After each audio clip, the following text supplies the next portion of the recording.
What if I told you you might not be who you think you are? What if I told you that your very perception or idea of who you are has been weaved into your mind over time? What if you don't agree with what your mind has to tell you? I've always had an inquiring mind. I've always questioned everything. I felt the need to get to the bottom of everything and never took anything at face value. This ever-curious personality would one day save my life. Let me tell you who I am. Hi, I'm Danna. I'm a hypnotherapist specializing in trauma and chronic illness.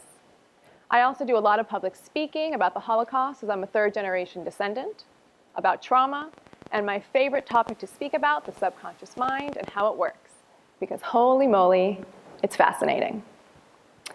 I want to take you on a little journey today that will expose the connection between your mind, who you think you are, and the potential onset of disease. So if you may, please follow along as we go through the human experience. From conception until death. Okay, so it won't be that morbid. We, all of us, are born as blank slates.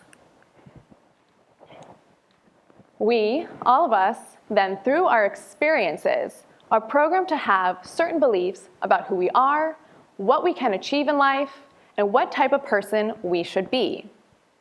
From birth until 6, we are essentially living life in a hypnotic trance.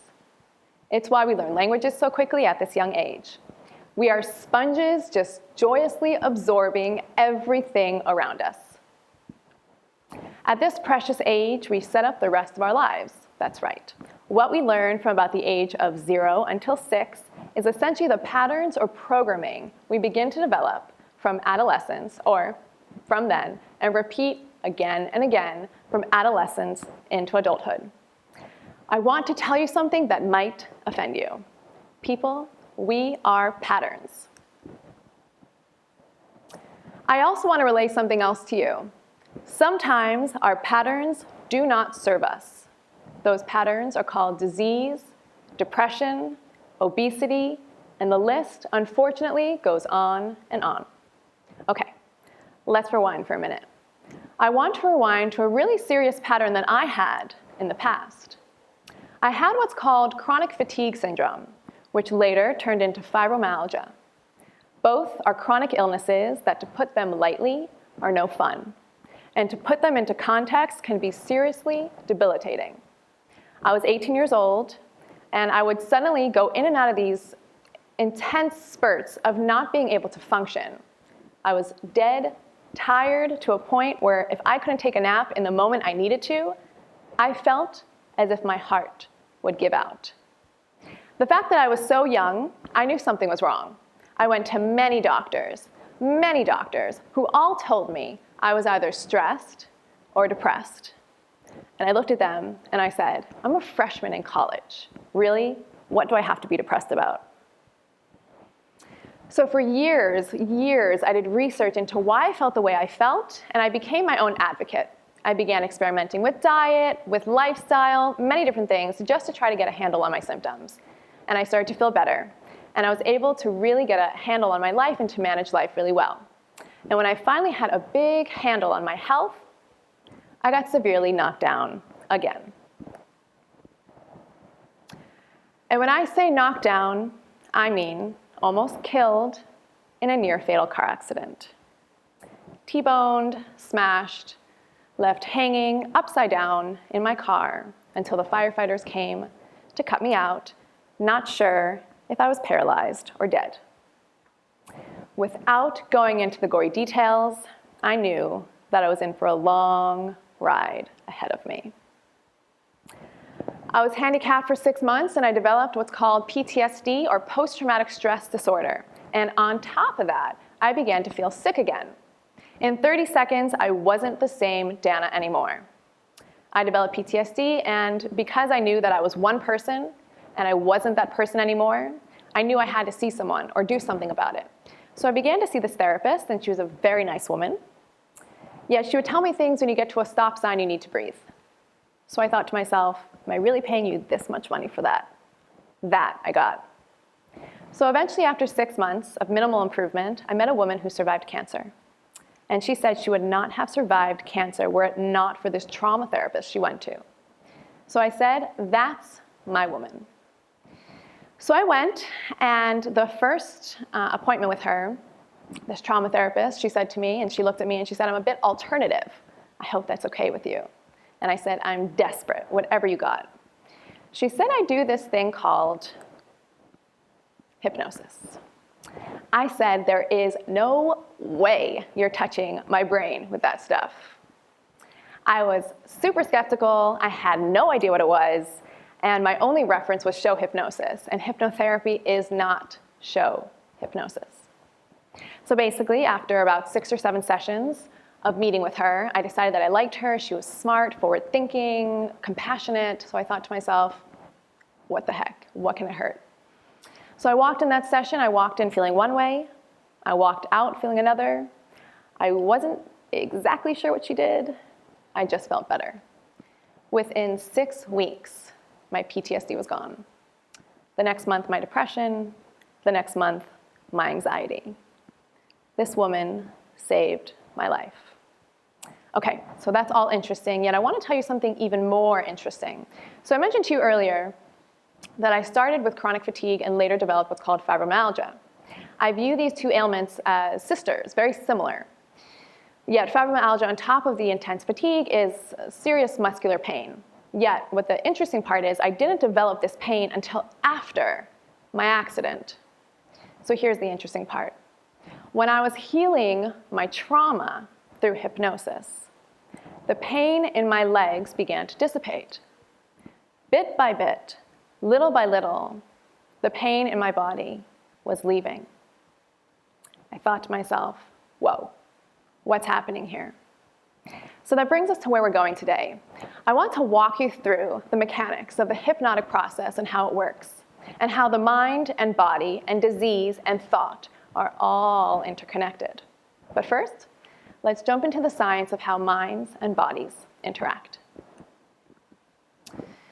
So, how exactly are trauma and disease correlated? I want to mention to you that trauma doesn't have to be a near-fatal car accident. It doesn't have to be coming back from war. Really, in my mind, the way I view trauma is if you view the world one way and then some situation happened to you and now you view the world in a different way, that can be a traumatic circumstance. So it doesn't have to be this overwhelming experience. Have you ever heard the phrase, stress kills? Okay, so I used to hear that phrase and I used to scoff. Yet now I see just how valid that statement is.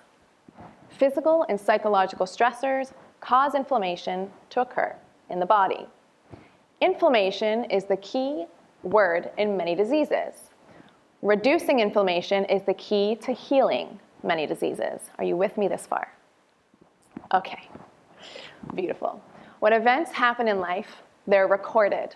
When stressful events happen, they are recorded as is. And that creates a certain level of shock on the mind, which therefore sends distress signals down the nervous system, which in turn will tell the endocrine system to increase adrenaline and cortisol. And while those levels are increased, our immune levels are lowered.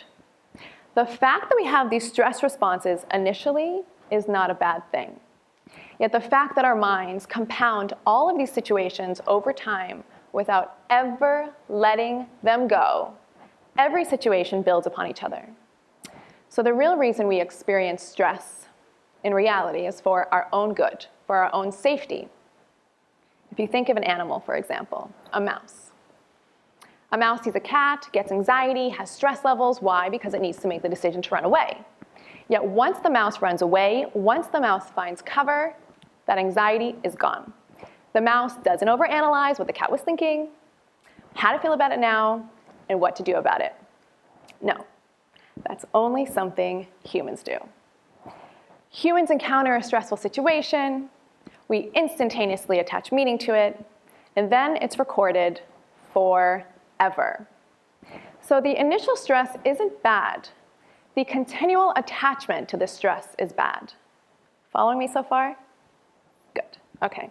So just to reiterate, When we experience stress, there's a recording in the subconscious mind, and enough of those recordings over time will cause havoc in an overstressed nervous system, which in turn will cause an overproduction of stress hormones and a suppression of immune function. So, now the golden question: how do we reverse all of this? So there's a new study dedicated to all of this called psychoneuroimmunology. Psychoneuroimmunology meaning the branch of medicine that deals with the influence of emotional states and nervous system activity on immune function, especially in relation to disease. So that's the textbook definition. In reality, the best way that I have found to take the study off of paper and into real life to intervene in the influence of stress on immunity, I have found is hypnotherapy. How? Let me tell you. So I do this fascinating therapy. It's called regression therapy. Essentially what this means is I take my clients to the first time, the very first initial time that a stressful event or events cause the ailment at hand. For example, let's say we're working with depression. I'll guide a client through a visualization, through their mind, through their subconscious mind. It's very cool. And then through this visualization, I'll say something like this: we're going to go to the very first time you had emotions around depression. And so what happens in the subconscious mind then links up with the specific memories that are tied to that specific ailment. So it goes something like this. A client would describe something that happened when they're 2 years old, let's say. I was 2, my parents were fighting, I felt very upset, confused, responsible for my parents, et cetera, et cetera. So then I'd start asking them questions like this. In that moment, how did you need to feel as a 2-year-old? And then they would respond something to the effect of, I needed to feel like a baby, like a 2-year-old, comforted, etc.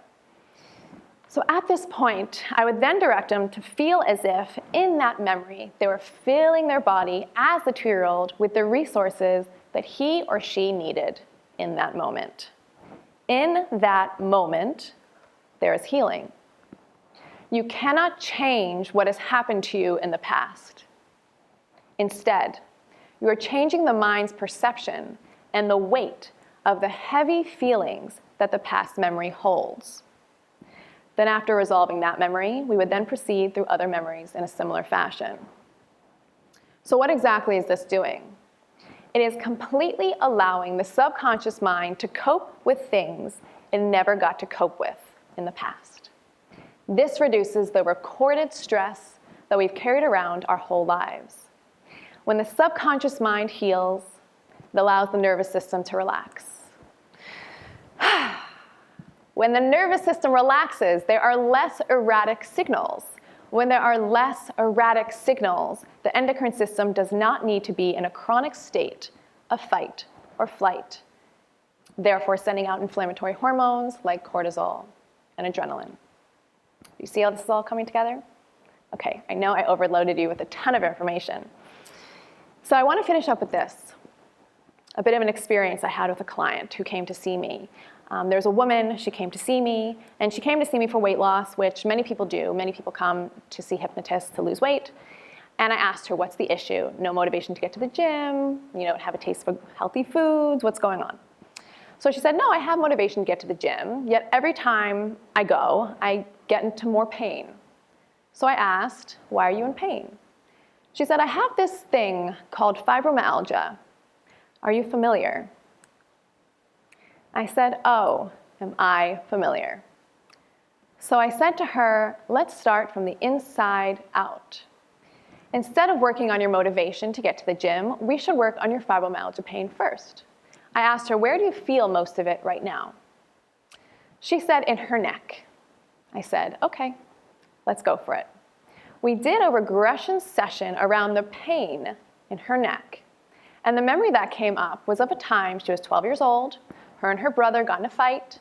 He pushed her down the stairs, and she essentially got a stiff neck for a few weeks, and then it went away. 10 years later, it came back, and she told me for 20 years she couldn't move her neck. We resolved that trauma, the trauma surrounding that memory, and a few others. When we finished, she came up out of hypnosis and she went like this. For the first time in 20 years, she moved her neck. My mouth dropped, and so did hers. We carry our lives with us not only in our minds, yet all over our body. Our bodies and minds are intrinsically connected. There's so much more detail I can go to on this topic, yet really this is the takeaway I want to give to you today. The mind and body are resilient and have the innate ability to heal themselves, yet sometimes they just need a bit of guidance. My wish for you is to be informed and to know that there are resources out there to help you feel like the best you. I was told time and time again that I would be sick or have PTSD forever. I was told by many doctors that I'd have to be on high-level antidepressants, that there was no hope for me. This was the pathway of my life. Yet, in reality, I knew and I was determined with every ounce of my being to get back to who I knew I was, that girl that existed somewhere deep down inside me. And now I speak about chronic illness and PTSD in the past. Behind me, no longer part of me. If there's someone you know who doesn't feel good, please tell them that there is hope. If you can heal your mind, you can heal your life.